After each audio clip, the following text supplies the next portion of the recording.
शब्बीर नगरातील घरात गुंगीकारक औषधांचा बेकायदेशीर साठा हस्तगत, चाळीसगाव रोड पोलिसांची कारवाई।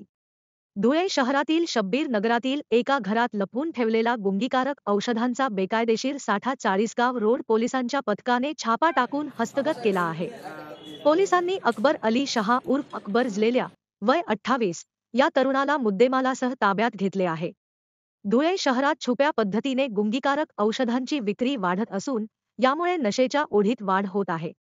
याच दरम्यान पोलिसांना 100 फुटी रोडवरील शब्बीर नगरमधील एका घरात बेकायदेशीर औषधांचा साठा असल्याची माहिती मिळाली। या माहितीच्या आधारावर चाळीसगाव रोड पोलिसांनी घरात छापा टाकला, जिथे एका कोप्यात औषधांचा मोठा साठा सापडला। या कारवाईत पोलिसांनी एकूण 88,520 रुपयांचा औषधांचा साठा हस्तगत केला आहे।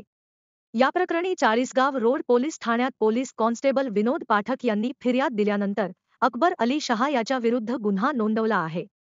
सहाय्यक पोलीस निरीक्षक जीवन बोरसे यांच्या मार्गदर्शनाखाली पोलीस उपनिरीक्षक शरद लेंढे तपास करत आहेत। नमस्कार, मी एपीआय जीवन बोरसे, प्रभारी अधिकारी चाळीसगाव रोड पोलीस स्टेशन।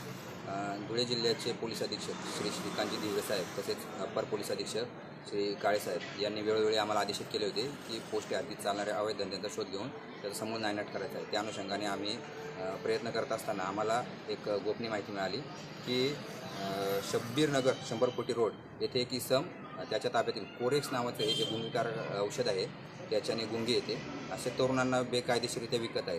त्या अनुषंगाने आम्ही तात्काळ वरिष्ठांना माहिती दिली।